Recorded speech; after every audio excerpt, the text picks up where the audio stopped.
batch 2008-2009.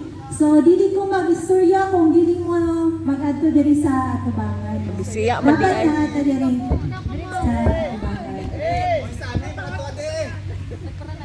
Okay, my courtesy to our advisor, way back 2008-2009, Sir Giovanni Saldo, and Iyo one of patong our doon pag mabidyo ang aton nga 29 minutes.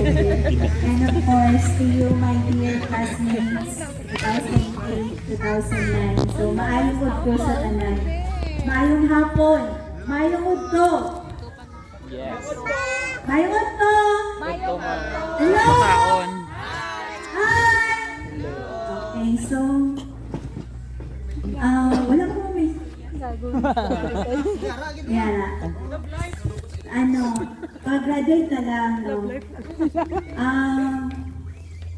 Kilala naman ko sa high school, so pag-college na lang. Actually, ang bitan ko ka-college ay siyempre ba ang institution mama. Gares impis na sir mo. Ay sa subong wala na naman nakakita mo nga tatay. 25 years na nakalibad. Tapos, Doremi kami, no? 5 kang natuto. Ikaduha ko. Ako ang pinakagwapa sa aming ganyan.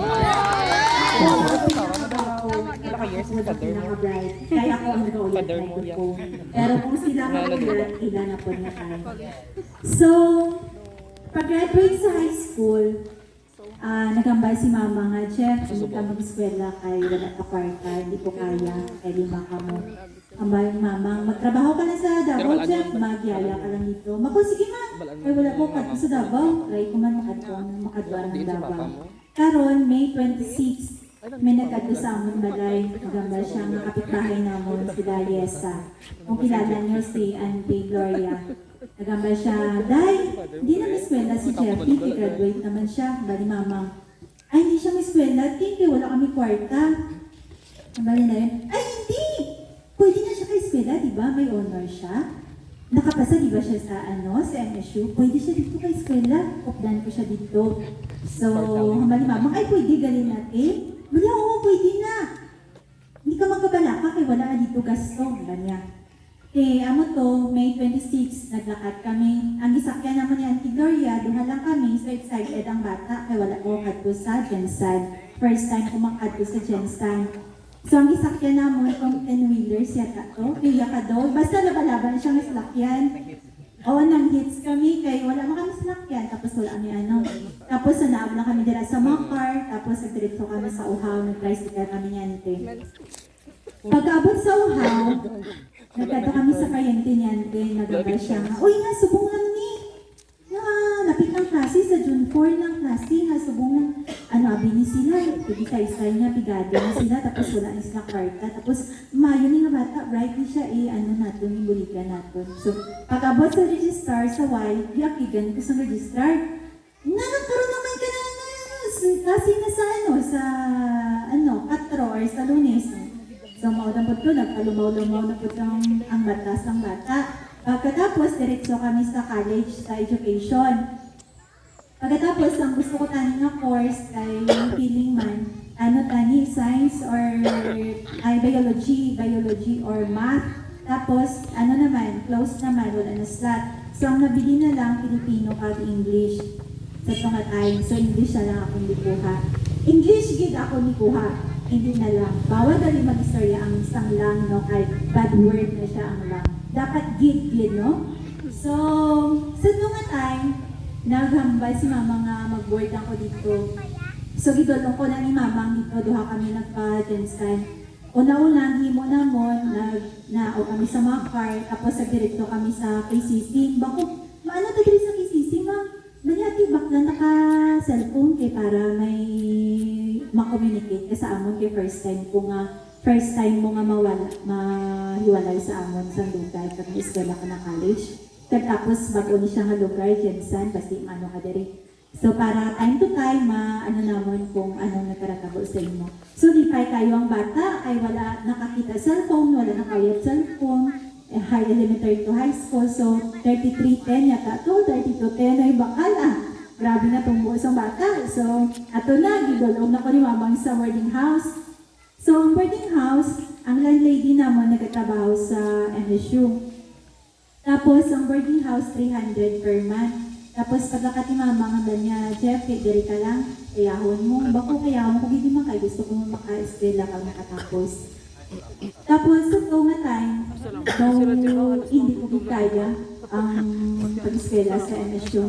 Kaya nga naman, tuod nga wala ka sang gastusan, pero ang mga project requirements, paserox, pagkaon mo, boarding house mo, doon hindi ko kaya. Nga nung nakaisulti ko nga rin ako kaya, 1 month, 300 lang ihatag ni mamang sa ako. Anuhan ko na pag-budget. No? Sa 1 month, 300. Ang hinahimo ko sa 1 month at 300, ihatag niya sa akon. Kaliban na dira lang boarding house. Kung makabayad boarding house, okay. Kung hindi makabayad boarding house, okay gihapon. Sa 300 niya na, halin ko sa uhaw, maghiram na ko sina 20 pesos sa akon boardmate. Kaya nga naman, dito pa man sa city, paon ng ang part na 300. Tapos manghiram ko anay sinasang ID, kaya wala pa man ko sa ID that time. So ang 20 pesos, i-minus na sa 300. So pilabilin. 280 na lang. Kay 20 na ginaulang ko, kay para sigurado makabalik ko sa uhaw. Kaya kung gis lang ako ni Ramon, hindi ko kabalik sa uhaw. Kaya masakay pa man ko jeep, layo ang city.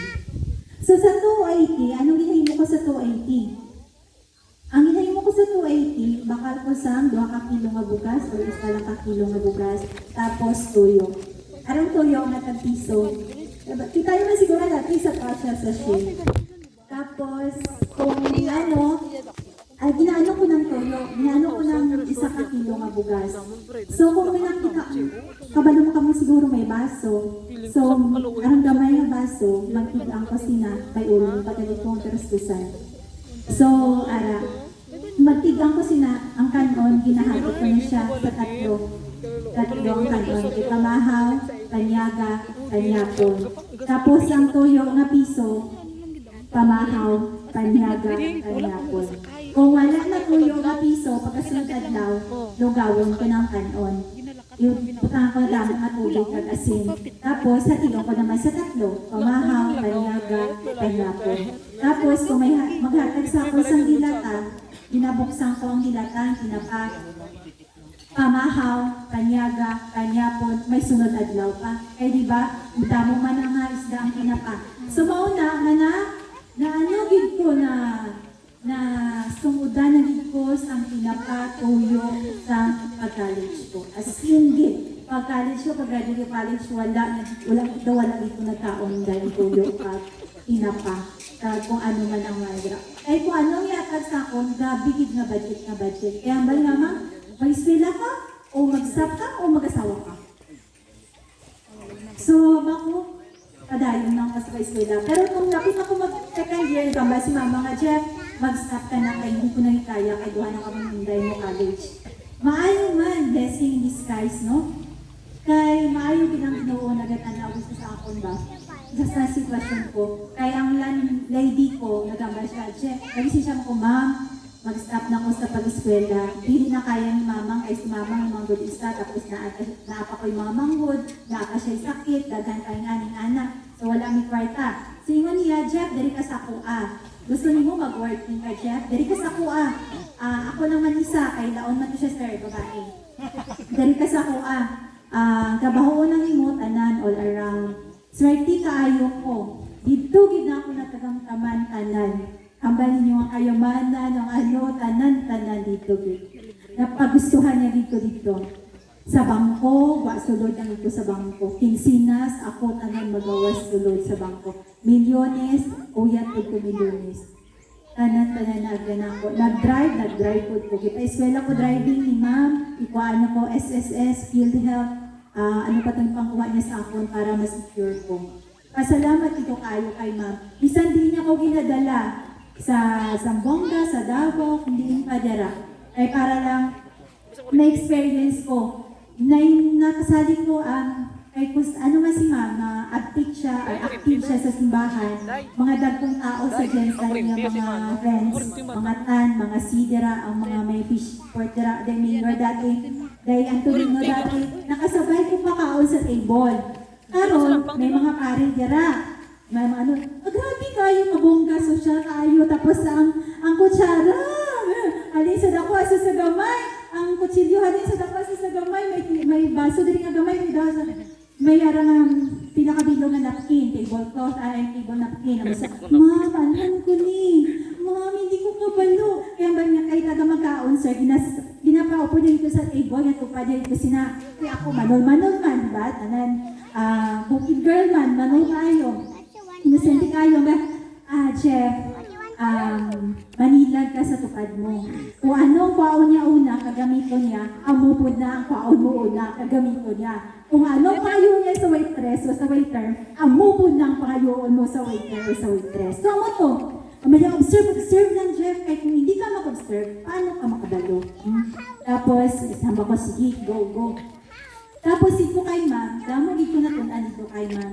Sa tanan siguro, swerte tayo ko dito kay ma'am, kahit no, habang eskwela ko ka dito kay ma'am, tanan nga gamit ko branded. Pero kung nagtrabaho na ko, tanan nga gamit ko kay ukay second hand. Pero itong dito kay ma'am branded, as in it. Nakakadto na dito si dito kay dito kay madam nga balay. Balay niya na ako na dito nakakadto. Tapos, Kagila. secret! Si Sunny? Balaan ko na. Tapos, ano na siya, pasalamat ko kayo dito kay madam. Kay tanan na dapat may experience ang isa ka, experience ko sa iya. At tapos, si Madam Abby, siya, secret millionaire siya, sir. So, one time sa ko, may kalaban siya. May kalaban siya, di nambatan siya sa dagat. So, natawag siya dayon sa mga inabos sa mga major, mga attorney, nga padala sa isakat ang kidigira sa tabangan sa balay niya. Nga nagpadala sa intelligent na intel ng personal bodyguard. Karoon ang personal bodyguard na kagusto sa kay, di ba, pinakagwapa. So, gipahalin niya. Kaya ano ba, ibig sabihin kung magat-ko sa mall, mag-CR, mag-ano, pero di dapat ang bodyguard. Kasi syempre, security, safety, madam. So, upod-upod po ang pinagwapa. So, karoon na nahulog si Intel. So, pinatanggal ni madam. So, muna po siya. Pagkahuman na to, nag-graduate ko, kaloy sa Ginoo, every night ko every. Pero sige lang, kahit nga nung every night ko every. Kahit si Madam ang good, nag-abot niya sa balay, kayaw siya. Isang wala ko sala, pangakit siya sa akon. Anong rason niya? Alam nga sino istorya ako di traffic, ito talang manduwa. So duwa kami, ako, oh, pero pasalamat din ko, Madam, dahil kay Madam, wala ko naka-experience sa mga pagkaon. Paano gusto ko? Bakla na ko sila, pinakabidaw, pinakakangan. Ang ba sa ako, paano ko na siya patakbaw ka, para sulit di ka na mangita. Ang ba siya, pizza na ka, pizza siya. Hindi, mama. O sige, pati sige mo. Anong paborito mo? Mama, may paborito mo. Bakla niya takong tagwa, kakilo, tagima, kakilo, tagan. Maayo gani ang may mga borders dara, dahil Jessica pa dati ang borders, they love love, pinapangatago sa ilang ibang, hindi ko makaya. So, pasalamat kayo. Pagkatapos sa college, pag-graduate ko college, ay pinakagwapa kay, so una na halin una. So, pasalamat ko kay Madam Ato before ko naghawa. Tapos, pag-graduate ko, kaluyan nakapasa sa let, take sa let, nakapasa, kaluyan kaayo. Pasalamat kayo ko pagkahuman. Pasalamat ko kay may nakabot akong kinabuhi. Una-una man, biga umor. Subong. Basta sa subong. Subong. Wala di ko may nakita kaliwat ko. Abot lang nga wala. Pero siguro blessing yung skies man kay ara paguro kami sa basta hindi na ako mag-istorya patapos basta happy lang. Ang ginaisip ko na lang subong happiness, enjoy life. Enjoy natin ang life. Kaya siguro kung hindi na ako lapit sa simbahan, kung hindi nyo balaan, lapit ko sa simbahan, nandun na akong problema dito ko sa taas. Kung kung layo ko sa simbahan, siguro wala Jeffrey, diri sa tubangan mo. Oo. So, pasalamat ko sa tanan ng mga tao nga naging part sa ako, na journey, naging part sa ako life, especially sa mga teachers ko dati, sa mga classmates ko, salamat kaayo. Kaya kung hindi tayo sa inyo, hindi ko kakadaw, ako lang isa sa napungkuhan ko mo. Ano kakadaw ka nga? Tapos may gachat sa imo, Jeff? Wala, hindi ko napansin dati. Paano nakapansin mo? Di ba ka mapapansin sa akin? Kaya na. Sino kaya na? Oh, joke lang. Oh, joke lang. So, thank you. Sa Wilmar? pag-usapan ni Sorry na. Once Si Sir again, Nan? maghapon, my lord. Sir Nan? Wala akong salamat, Ma'am Jackie.